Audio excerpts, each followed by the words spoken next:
Hi guys, today we're going to Food Club Fisher Mall to celebrate Father's Day. We were originally planning to go on an outing sana, kaso hindi pwede lahat. So we decided na mag-buffet na lang. For today's video, hindi ako nag-ayos sa car. Ayan, makikita nyo na hindi talaga ako kakinisan.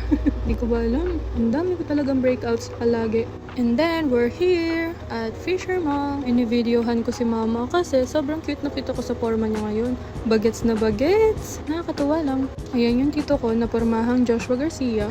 Kami lang dito sa car ni Habi kasi yung iba nandun sa car ni Papa. Hindi na nga kami pumila kasi andyan na si tita nakaabang sa amin. Ang ganda ng lobby ng food club. At ayan, kasabayan lang din naman pala namin sila Papa sa pag-akyat. Si Celestine, pagkakita sa akin, sumama din sa akin kaagad.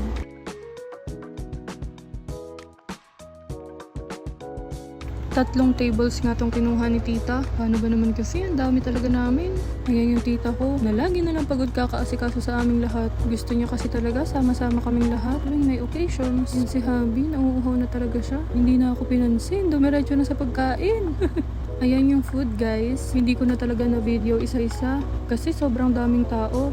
Pinili nga namin yung Sabado para sana hindi sumabay tomorrow, Sunday. Kaso ganun pa rin, ang dami pa rin talagang tao. At eto, dumiretso si Habi sa sushi kasi alam niya na favorite ko yan. Tapos ayun si Papa, kakapark lang, binati ko ng Happy Father's Day. Tignan nyo na lang yung mga na-video kong konti. Hindi talaga kaya guys, ang daming tao. But of course, first things first, my favorite, sashimi and sushi. Konti na lang yung kinuha ko ngayon kasi napapanood ko na masama daw na sumusobra sa sashimi. Kanya-kanya na talaga kami. Tapos sabi ko kay Daddy, videohan ko sila kasi babatiin ko siya ng Happy Father's Day. Happy Father's Day! Love you! Sinubukan nga namin dito sa food club. Hindi na namin pinili yung Vikings at iba pang mga buffet. Kasi nasubukan naman na namin yung mga yon dito sa food club. First time namin lahat. Halos naikot na kasi talaga namin yung Vikings at iba pang mga buffet restaurants. Pero konti lang pala yung food dito guys. Mas madami pa rin talaga sa Vikings. Panoorin nyo na lang akong kumain guys. Happy pigging out! Inaasar nga ako dyan ni Daddy, yung lolo ko. Sabi niya kung buntis na daw ba ako. Kasi ang taba-taba ko daw ngayon. Tumaba kasi talaga ako guys. At yan ang may kasalanan ay yung lalaki na nakikita nyo dyan sa screen nyo. Palagi kasi niya ako binibilan ng pagkain. Napapakain tuloy ako. Lalo na ng mga sweets. Ang hilig niya talaga sa sweets guys. Grabe. Ayan tuloy. Lumobo ako ng lumobo. Pinagkalat pa nga ni Daddy, pati kay Papa. Akala tuloy nila buntis ako. At ayan si Habi. Brooch ang ginagamit namin kasi hindi siya nakapagdala ng belt. Sa bahay kasi nila yung belt. Nasa amin kasi kami ngayon. Pero pumupunta din naman kami sa kanila at natutulog. Kahit saan. Minsan sa kanila, minsan sa amin. Para parehas namin napupuntahan yung mga parents and family namin.